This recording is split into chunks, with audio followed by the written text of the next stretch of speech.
مجبور کر رہی تھی کہ یہاں یہ مسلک تو پاکستان کے اندر اہل حدیثوں کا ہے، جو بیت اللہ میں دیکھ رہا ہوں، نماز کا طریقہ دیکھ رہا ہوں، رفع یدین کا طریقہ دیکھ رہا ہوں، آمین بالجار کا طریقہ دیکھ رہا ہوں، اور تمام کے تمام چیزیں جو اللہ کے گھر کے اندر میں دیکھ رہا ہوں، پاکستان میں تو اہل حدیثوں کا ہے۔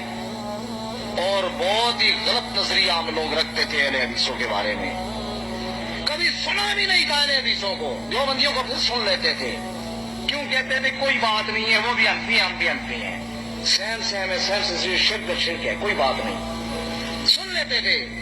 اہل حدیثوں کو کبھی نہیں سنا تھا، کبھی گئے ہی نہیں تھے، لیکن یہ بات ہمارے سامنے اکثر رہتی تھی کہ یہ طریقے اہل حدیثوں کے ہیں۔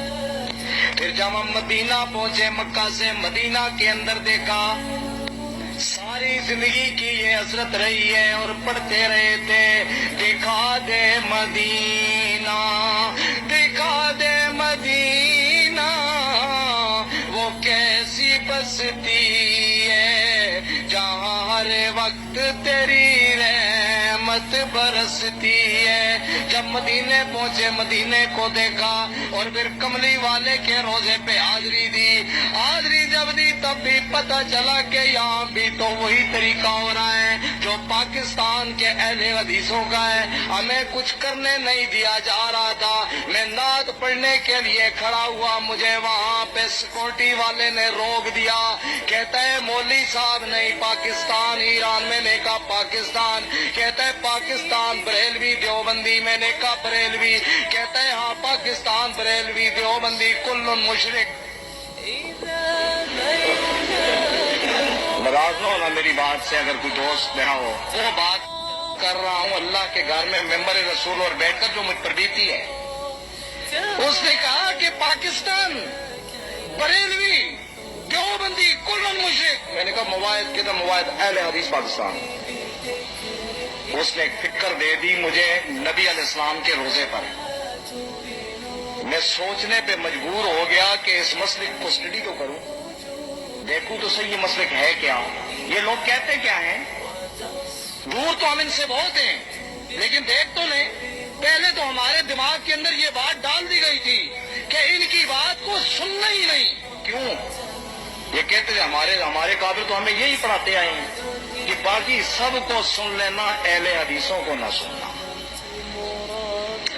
اور پھر جب میں حج سے واپس آئے، حج سے واپس آنے کے بعد پاکستان کے اندر، تو میرا ایک دوست ہے پٹھان، اہل حدیث ہے، میرے پاس کبھی کبھی آتا ہے، لیکن میں دیکھتا ہوں کہ پڑھے لکھے لوگوں سے زیادہ وہ بہتر ہے، کہ اس کو میں نے صرف اتنی بات کی، میں نے کہا یار وہاں مکہ مدینے میں تو سارا تیرا مسلک میں نے دیکھا ہے، تیرے مسلک کے لوگ ہیں۔ وہ کہتا ہے کہ آپ بڑے پیر ہیں، ہماری بات کو کب سنتے ہیں، اگر میرے ساتھ تم چلے جاؤ، ابھی مناظرہ ہو رہا ہے، کل مناظرہ ہونا ہے اسلام آباد کے اندر، تو وہاں پہ تمہیں پتہ چلے گا کہ تمہارا مسلک کیا ہے، ہمارا مسلک کیا ہے۔ کون آ رہا ہے؟ طالب الرحمان شاہ صاحب آ رہے ہیں، آپ سب لوگ جانتے ہوں گے، پروفیسر طالب الرحمان شاہ صاحب، مسلک کے حق، مسلک کے اہل حدیث کے بہت بڑا سرمایہ ہیں، وہ آ رہے ہیں، اور ساتھ امیر قریشی صاحب کا مناظرہ تھا۔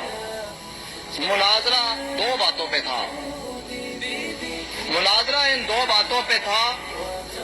ہم نے یہ کہنا تھا، ہمارا یہ کہنا تھا کہ مسلک اہل حدیث گستاخ مذہب ہے، اور مسلک اہل حدیث کی یہ ثابت کرنا تھا کہ بریلوی عقیدہ کفری شرکیہ ہے۔ اور پھر رات 9 بجے مناظرہ شروع، صبح کے 5:30 بجے تک پوری رات مناظرہ، 7 سیڑھی ہے۔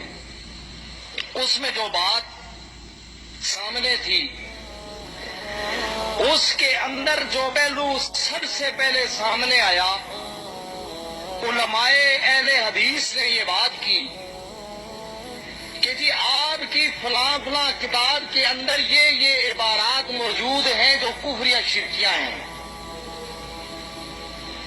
اور میں 44 سال بریلوی رہتے ہوئے بھی میں نے ان باتوں پر غور نہیں کیا تھا۔ کیوں؟ اس لیے کہ ہم تو دیوانہ وار عقیدت میں تھے، نقص تلاش ہی نہیں کرتے تھے، سوچ بھی نہیں سکتے تھے. کیوں؟ ہمارے ذہن کے اندر یہ بات ایسی ڈال دی گئی تھی کہ سوچو گے تو گستاخ ہو جاؤ گے. وہ چند عبارات میں آپ کے سامنے پڑھتا ہوں جو کہ اس مناظرے میں تھی.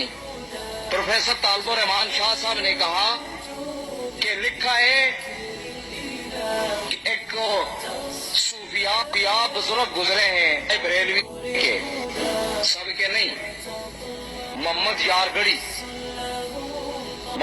گڑی، اور وہ اپنی کتاب کے اندر دیوان محمدی کے اندر یہ لکھتے ہیں، اگر محمد نے محمد کو خدا مان لیا پھر تو سمجھو کہ مسلمان ہے، دغاباز نہیں.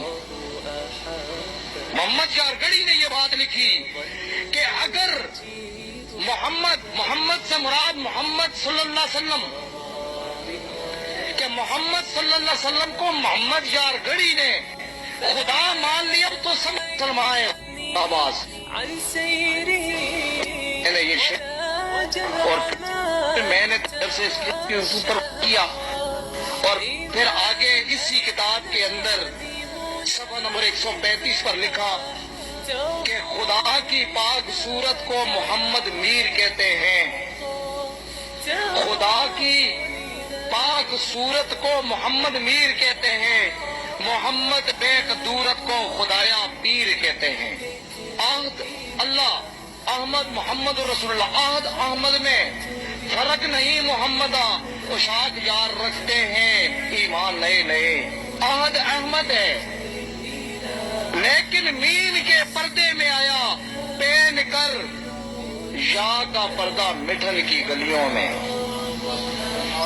جب ان اشعار کو سامنے لایا گیا، ایسے اور بھی ہیں، نقل کفر نہ بشد بے شمار ہیں، پنجابی کے بھی ہیں.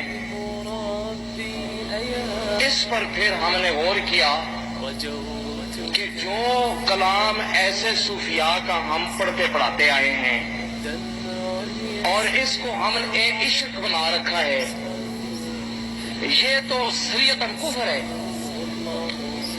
اور پھر ایک اور بات اسی کتاب کے اندر لکھی ہے کہ معین الدین چشتی، سب لوگ جانتے ہیں، ان کے پاس ایک مرید آیا اور مرید نے آ کر کے کہا کہ مجھے بیعت کر لو، مجھے اپنا مرید بنا لو. معین الدین چشتی نے کہا کہ میں تجھے اپنا مرید بناتا ہوں، پڑھو لا الہ الا اللہ چشتی رسول اللہ. جس کے اندر صاحب اس نے اپنا کلمہ پڑھاتے ہوئے جب یہ بات کی، ہم تو عقیدت سے اسے مانتے چلے آئے، ہمیں تو پتہ بھی نہیں تھا. جب ایسی باتیں آئیں میرے سامنے، میرا دل کانپ اٹھا، میرے دل کے اندر ایک تڑپ اٹھی، میرے دماغ نے کروٹ لیا اور میں نے پھر فیصلہ کیا کہ نہیں افضل قادری، جو تو نے مکے کے اندر اور مدینہ پاک کے اندر نبی کے روضہ پہ جو عقیدہ دیکھا ہے وہ عقیدہ اہل حدیث کا ہے اور یہی سچا عقیدہ ہے، اس کو فوراً قبول کر لے، کہیں ایسا نہ ہو کہ تیری روح پرواز کر جائے. یہ میرے اسباب تھے اہل حدیث ہونے کے. اور پھر وہاں سے ہم چلے مسجد صبح میں آئے. مسجد صبح میں آ کر کے میں نے عقیدہ حق کو قبول کر لیا، لیکن میں نے ریکویسٹ کی کہ ابھی میرے اس عقیدہ حق کو شو نہیں کرنا، میں نے اپنے جامعہ میں جانا ہے، میرے پاس 300 کے قریب بچیاں پڑھتی ہیں، میں نے ان کی زندگی کا، ان کی آخرت کا فیصلہ کرنا ہے. میں اپنے جامعہ میں آیا، میں نے بچیوں سیڑھیاں لے کر کے میں نے وہاں جامعہ کے اندر لگائیں اور بچیوں کو ایک دفعہ دکھائی تو انہوں نے کہا جی بات تو سچی ہے، پوری سیڑھیوں کے اندر ہم نے اس چیز کو اخذ کیا ہے کہ عقیدہ حق ہے تو عقیدہ اہل حدیث ہے، لیکن ہم چھوڑ نہیں سکتے. کسی نے کہا کہ ہمارے ماں باپ کا مسئلہ ہے، کسی نے کہا ہمارے گھر کا مسئلہ ہے. بہرحال دوبارہ پھر دیکھیں، 3 بار 4 بار 5 دن تک ہم اس کے اوپر سرچ کرتے رہے. 5 دن تک اللہ کی رحمت سے 5 دن کے بعد میں نے وہاں پہ بیٹھ کر کہا کہ آج فیصلہ کرنا ہے. کہتے ہیں کہ قادری صاحب آپ کا کیا خیال ہے؟ بچیوں نے کوشچن کیا، میں نے کہا کہ میں عقیدہ حق کو قبول کر چکا ہوں، جس پر 265 بچیوں نے عقیدہ اہل حدیث کو قبول کیا۔ کچھ بچیاں جنہوں نے فیصلے کو تاخیر میں رکھ دیا، اپنے گھر میں مشاورت کے لیے وہ اہل حدیث نہیں ہوئی، پھر واپس نہیں آئیں، چونکہ وہ بڑے بڑے گمبھیر قسم کے ایسے گرانوں کی بچیاں تھیں، کوئی پیر ہیں، کوئی کیا ہے، کوئی تعویذ فروش ہے، کوئی گدی نشین ہے، پتہ نہیں کوئی کیا کیا ہے، تو انہوں نے ان کو روک لیا۔ لیکن اللہ کی رحمت سے، اللہ کے فضل سے، اکثر جگہوں پہ کہتے ہیں کہ جی وہ 265 بچیوں کے والدین کا کیا ہوا، میں نے کہا کہ ان کے گرانے بھی اہل حدیث ہوئے ہیں۔